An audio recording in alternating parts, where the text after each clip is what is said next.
I didn't hear about my son's engagement dinner from him. I saw it in a photo my sister texted me. That was the moment I realized I was slipping out of my own child's life, one smiling picture at a time. Most mornings look the same. I wake up in my rented bungalow in North Spokane, listen to the heater rattle awake, and sit on the edge of the bed while my knees complain. I shuffle into the narrow kitchen, start the coffee, and look out at the tiny front yard with its stubborn rose bushes. I planted those roses when Ethan was 10. The porch paint is peeling, the steps are a little soft, but it's home. For years I told myself I didn't need much more than this, and my boy. Safeway comes next. Same flickering light by the back entrance. Same fluorescent glare, too loud music. Floors that never stay clean. But the regulars know me. We ask about each other's days. When Ethan first told me about Lauren, I talked about her so much I probably bored half the store. She's from Mercer Island, I'd say, proud and nervous. Her family's really successful. She's so polished. I'm happy for him. And I was. I pictured myself included, maybe a little out of place, but still there. At night, I clean offices downtown. Empty hallways, humming vending machines, desks lined with photos of families I don't know. The quiet gives me too much time to think. For a while, I thought about their wedding in soft, hopeful ways. Flowers, dancing, tears. Those thoughts carried me through aching feet and a sore back. The engagement itself was sweet enough. Ethan came over with Lauren one Sunday afternoon. She wore a crisp white sweater, spotless. He showed me the ring. She held out her hand with a practiced laugh. "He did good, right?" she said. I hugged them both, my heart full. When she called me Abigail instead of Mom, I told myself it was early days. She was polite, careful, a little distant. I felt it and excused it. I waited to be asked about dates and venues. At work, Judy kept asking, "So are you helping plan the big thing?" Each time, it stung more. "They're still figuring it out," I'd say, forcing a smile. Inside, I watched the calendar like a child waiting for summer, hoping for a call that never came. The call I did get came from my sister Monica in Boise. One night after my cleaning shift, my phone buzzed while I ate toast for dinner. She'd sent a photo. Ethan and Lauren at a fancy restaurant, surrounded by people I didn't recognize. "Engagement dinner? Did you know about this?" My stomach dropped. I zoomed in, Lauren's parents front and center, glasses raised. Ethan looked happy, but smaller somehow, tucked into their world. I wasn't there. I hadn't even known it was happening. I replied, "Nope, first I'm hearing of it." Added a smiley face and stared at the screen, feeling foolish for pretending it didn't hurt. Later that week, Mrs. Jenkins caught me bringing in groceries. She means well, but her words can cut. "I ran into Ethan," she said brightly. "He told me you've been having a hard time and aren't really up for big events, but he'll send you lots of pictures." She smiled like this was kindness. My face burned, having a hard time, not up for big events. I pictured Ethan explaining my absence, smoothing it over. I nodded, joked that he exaggerates, and hurried inside before she saw my face. In the kitchen, I set the bags down too hard. Apples rolled. I stood there, breathing. Resentment pricked my chest. Not a blaze, just a sharp spark. He could have said I was busy. He could have said I'd be there. Instead, he'd made me sound fragile, as if being tired and poor meant I couldn't stand beside him in a nice restaurant. I still told myself it wasn't intentional, that Lauren's family lived in a different world, that Ethan was stuck between us. But every careful word from Lauren, every brag Monica repeated about how much money her parents were spending, every neighbor echoing that I was having a hard time, added another layer to that quiet resentment. I hadn't said anything yet. I went to work, paid my bills, smiled. On the outside, nothing changed. On the inside, though, it felt like someone had taken scissors to my life, snipping me out of my own son's story, one careful cut at a time. My son sat at my kitchen table in his jacket like he couldn't wait to leave. That was the first thing that stung. Ethan has always hung his coat on the chair, rolled up his sleeves, made himself at home. This time, the jacket stayed zipped, his hands shoved in the pockets, his eyes flicking to the clock above the stove. I set a mug of coffee in front of him, the same way I've done 1,000 times. "No, I'm good," he said, not even glancing at it. 3 small words, and all I heard was, "I don't plan to stay." I sat across from him and pretended the air didn't feel tight. We talked about work and the weather. I could feel him working up to something. His smile kept slipping, and whenever our eyes met, he looked away. Finally, he took a breath, shoulders lifting under the jacket. "Mom, I think it might be easier if you don't come to the wedding." The words dropped into the room and stayed there. Easier for who? My ears rang. I waited for him to laugh, to take it back. He didn't. "What do you mean, easier?" I asked. My voice sounded calm. Inside, it felt like a knife going in slow and deliberate. He shifted in his chair. "It's just, things are complicated," he said. "Lauren's family wouldn't really understand our history. I just want everything smooth, drama-free." Each word pushed me farther away. Complicated, our history, drama. He said it like I was something messy he needed to hide so his new life would work. "Are you ashamed of me?" I asked. I hadn't meant to say it out loud, but it escaped anyway. He flinched, just slightly. "No, Mom, that's not it," he said quickly. "You're reading too much into it. I just want the day to be about us. No stress." No stress, like my presence was something to manage, like the woman who raised him on double shifts at Safeway and nights cleaning offices was suddenly a risk to his image. I nodded. Crying in front of him would have made it worse. I told him I understood, that it was his day. My mouth formed the words, but my chest burned. When he left, the bungalow felt too quiet. The chair where he'd sat still held the faint crease of his jacket. I stared at it, thinking how easily people erase you with gentle language. Complicated, drama-free. A few days later, Monica arrived from Boise with groceries and a face full of anger. She dropped the bags on my counter. "You are not going to believe what I heard in Bellevue," she said, shaking. She'd been at a steakhouse with co-workers when she overheard Richard Blake at the bar, loud enough for half the room to hear. "He was bragging," she said, "saying he's already put about $32,000 into the wedding. Says it's going to be the event of the year." 32,000. The number settled heavy in my stomach. All that money, and somehow there wasn't room for one plain mother from Spokane. "Then someone asked about you," Monica went on. "They said, 'What about the groom's mom?'" And Richard laughed. He said, "She's not really in the picture, hasn't been for years." I had to brace myself against the counter.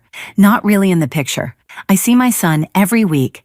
I talk to him, send him food, help when his schedule gets tight. But to the Blakes, I was already gone, and Ethan had let them believe it. The resentment rose slow and hot. Richard didn't even know me, yet he erased me with a laugh. Maybe Ethan had helped him do it. The next Sunday at church, Mrs. Dalton pulled me aside. She's kind, always has been, but her words still cut. "Abigail, dear," she said softly, "are you still battling your issues? Ethan mentioned you haven't been well enough for big gatherings. We're praying for you." My issues, not well enough. That was when it clicked. Ethan hadn't said I was busy or private. He'd turned me into something fragile, someone to be kept away from the polished parts of his life. I smiled and thanked her for the prayers. What else could I do in the middle of the lobby? Walking home, hands deep in my coat pockets, the resentment settled into something colder and clearer. This wasn't an accident. I wasn't just being forgotten. I was being rewritten. A version of me was circulating where I was weak, absent, already erased. I still didn't confront him. I still answered his texts, still asked about his day. On the outside, nothing changed. But now I knew. I wasn't just being left out. I was being rewritten, and every polite lie tasted like betrayal. A few nights after that conversation at church, I finally opened the hall closet I'd been avoiding. On the top shelf, tucked behind an old box of Christmas lights, sat a thick manila folder. Months ago, in black marker, I'd written Ethan and Lauren, wedding across the front like it was something joyful. My hand trembled as I pulled it down. It felt heavier now. When Ethan first got engaged, he'd come over with Lauren and we'd sat at my tiny kitchen table, spreading out brochures and printouts. "You're good at this planning stuff, Mom," he'd said, and I'd felt proud. Lauren talked about barns and string lights, simple, classy flowers. I nodded along, happy to be included. I even put down the first deposits, telling myself I'd pay off the credit card over time. Back then, every thank you felt genuine. Now, after being told not to come, those same memories felt like a setup. I carried the folder to the table and opened it. Inside were dog-eared brochures, my handwritten notes, a page of vendors' names Ethan had scribbled down one night. Seeing my neat little stars beside paid and confirm later made resentment rise hot and steady. They'd let me do the work, sign the contracts, then pushed me aside like hired help instead of his mother. I picked up the florist's number in Kirkland and called. My voice sounded too bright. "Hi, this is Abigail Harris. I'm calling about the Blake Harris wedding." There was a pause. "Oh yes, Ms. Harris," the woman said. "You're listed as our main contact. Are you calling to finalize quantities?" Main contact. The words hit hard. I was erased from the family story, but on paper I was still carrying everything. "I just want to confirm what you have," I said evenly. She read off roses, greenery, bouquets. Then she added almost cheerfully, "We still have your card on file from the deposit. We'll charge the remaining balance the week before the wedding." My card, my name. Richard was bragging in Bellevue about spending $32,000, and here they were, calmly planning to charge me. They hadn't just left me out. They were using me, quietly where it still cost something. I thanked her and hung up, staring at the phone. For a moment, I considered calling Ethan, asking him what he thought he was doing. I could already hear him saying I was overreacting, that it was all a mistake. I knew he'd side with whoever made his life easier. That realization hurt more than anything else. This wasn't about a party. It was about how he saw me now. I called the bakery next. "Oh, hi, Ms. Harris," the woman said brightly. "We've got you down for the 3-tier buttercream cake. You approved the barn motif, remember?" I remembered staying up late, imagining Ethan cutting into a cake I'd helped choose. "The remaining balance," she added, "just over $1,000 will be due on pickup." Again, my name, my deposit, their celebration. My resentment sharpened. Richard could brag about 40 grand, but the risk still sat with me. The last call was to the barn venue near Woodinville. "Yes, Ms. Harris," the manager said. "Your reservation is set. We just need your final guest count and your confirmation." Your confirmation. That was the moment something flipped. They wanted my signature, my credit, my silence, but not my presence. I could have confronted Ethan. I could have made a scene, but I remembered how carefully he'd labeled me as drama. If I exploded, they'd all nod and say, "See?" So I chose another way. The next morning I called the florist back. My hands shook, but my voice didn't. "I need to cancel the order for the Blake Harris wedding." Surprise, then professionalism. I did the same with the bakery. "Are you sure?" she asked gently. "I'm sure." I called the barn last. "I won't be confirming that date. Please release it." There was a pause. "All right, Ms. Harris," he said. When I hung up, the house felt very still. I sat at the kitchen table with the folder open, papers spread out like evidence. On the surface, nothing had changed yet. Ethan was probably still telling people I was having a hard time. The Blakes were likely still discussing colors and seating charts, but underneath all that, something had shifted. I had stopped letting them use me in silence. I hadn't raised my voice or made a scene. I had simply removed the support they assumed would always be there. It was a quiet choice, but it felt like the first honest step I'd taken in a long time. On the morning of Ethan's wedding, my phone started buzzing before I'd finished my first cup of coffee. Unknown numbers, a couple of short texts from Ethan, one long message from Monica that began, "Something's wrong at the venue," before it cut off in the preview. I set the phone face down and listened to the quiet of my Spokane kitchen, the ticking clock, the hum of the fridge, the slow churn in my stomach. I already knew why things were wrong. I'd stepped out of their plans one vendor at a time. What I didn't know was how far the fallout had spread. By late morning, the calls wouldn't stop. Names flashed and vanished every few minutes. It felt unreal, sitting in my sweatpants while somewhere near Woodinville, people in suits and dresses tried to salvage a perfect day that was unraveling. Part of me felt guilty, like I'd slipped out the back and left a mess. Another part remembered every careful lie they'd used to keep me away and felt something closer to justice. They'd counted on my silence and my credit. I'd finally withdrawn both. Mid-afternoon, an unknown Seattle number came through. I almost let it ring out, then answered. "Is this Abigail Harris?" a man snapped. "Yes." "This is Richard Blake, Lauren's father. I need to know what you did. I'm on the hook for maybe $45,000 and nothing is in place. The florist, the cake, the venue. What did you do?" He sounded less like a worried father than a man watching his stock fall. He didn't ask about Ethan or Lauren, only the money. My resentment flared. I let him list the missing pieces. When I spoke, my voice was calm. "You might want to ask your daughter and my son why I wasn't supposed to exist today," I said. "Start there." Then I hung up. My hand shook, not with fear, but with the rush of finally saying something that couldn't be smoothed over. For years, I'd softened words, apologized when I was the one hurt. This time, I let them stand. After that, silence. I pictured the barn near Woodinville, twinkle lights, long tables, and guests arriving to flowers that weren't there, a cake that never came. Right now, they only knew confusion. They didn't know the story told about me to make that confusion possible. If I stayed home, I'd be proving them right, that I was not in the picture. So I grabbed my keys. The drive west felt longer than usual. I replayed everything. Ethan saying it would be easier if I didn't come. Dalton asking about my issues. Richard bragging in Bellevue that I hadn't been around for years. Each memory tightened my grip on the wheel. I wasn't going to beg for a seat. I was going to stand where my story had been twisted and see who could still repeat it out loud. The gravel lot by the barn was chaos. Cars parked crooked, guests clustered outside, phones in hand. Snippets floated past me. No flowers? The cake never arrived? Confusion didn't make me happy. It confirmed what I already knew. I'd been the invisible support. When I stepped away, everything showed its cracks. Inside, the emptiness hit harder. White tablecloths, no centerpieces, a bare dessert table waiting for a cake that didn't exist. Staff hurried, whispering, rearranging. The air felt stretched thin. Then I saw them. Richard pacing, red-faced. Ethan nearby, pale, fingers tugging at his tie. Lauren dabbing at smudged makeup. Seeing my son like that hurt, but the resentment was still there. He had chosen this story. Richard spotted me and stalked over, eyes flicking to my plain dress and worn shoes. "Who are you?" he demanded. I straightened. "I'm Ethan's mother, Abigail Harris."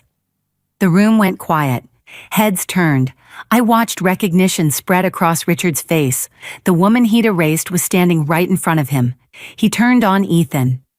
"You told us your mother wasn't in your life." Lauren stared too.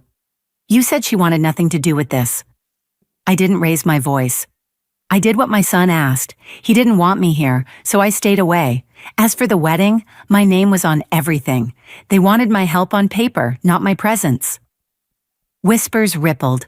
A few guests drifted toward the doors. The polished picture cracked, and all I'd done was say my name. Richard muttered something like an apology, but it was for the inconvenience, not the lies. Ethan met my eyes. I saw regret and fear. Fear of what his new world would think now that his old one was standing in front of it. I didn't stay long. I didn't need to.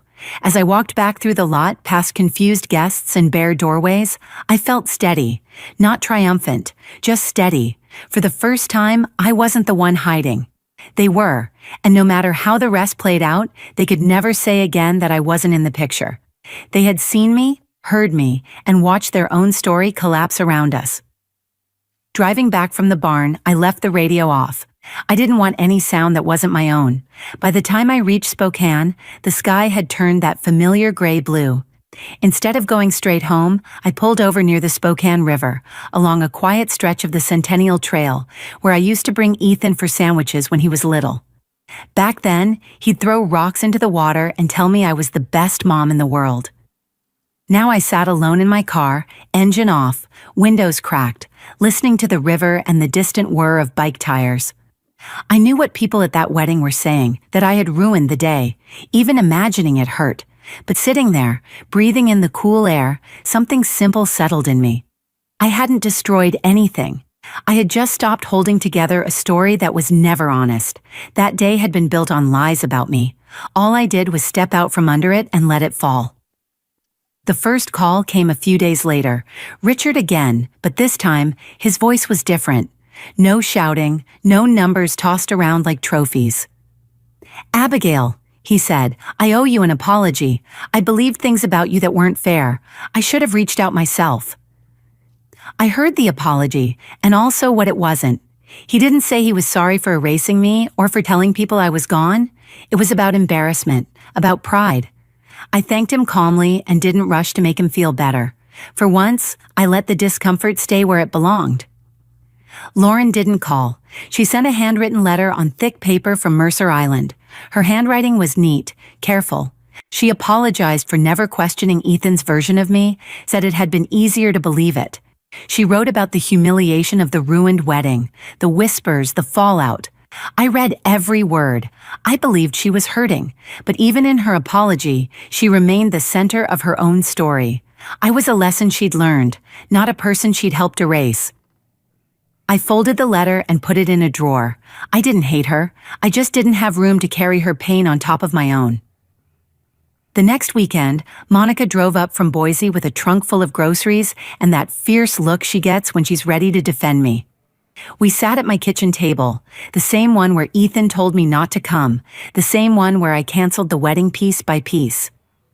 "You didn't ruin anything," she said firmly. "You just stopped being their free backbone. They used your name, your money, your history, and then pretended you were a ghost." Hearing it out loud loosened something in my chest. The resentment was still there, but now it had edges. It wasn't a fog anymore. It was a boundary. Weeks later, on a quiet evening, there was a knock at my door.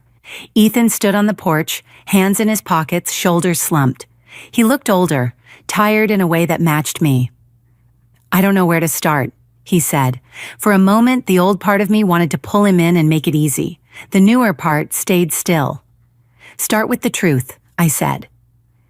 At the kitchen table, he admitted he'd been ashamed of Spokane, of the small house, of a mother who worked at Safeway and cleaned offices.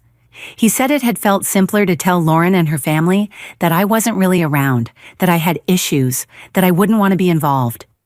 He hadn't expected those lies to come back and stand in the doorway with my face. Every word hurt. When he ran out of them, I told him quietly that trust doesn't return because someone is sorry once. It comes back, if it does at all, because they keep choosing the truth, even when it costs them.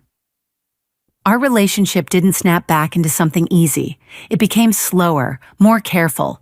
He started coming by with small, ordinary gestures, fixing the porch step, bringing takeout, sitting with me on the couch. Sometimes we talked about the wedding, sometimes we didn't. I went back to my routine, Safeway in the mornings, offices at night, but I moved through it differently. When people said, "I heard things got messy," I answered, "They got honest, and let the silence do the rest." I still feel a flicker of resentment when I think about how easily I was written out. I still hear echoes of the story where I'm the villain. But that resentment doesn't own me anymore. It reminds me where my line is. I love my son. I'm building something new with him, slowly. But I also love myself enough not to disappear just because my presence makes someone uncomfortable. So this is where I've landed. When someone asks you to stay quiet for the family, remember that silence is how lies survive. I kept the peace for years until I realized it was never mine. If this story stays with you at all, let it be the moment you decide not to vanish, just because it's easier for someone else.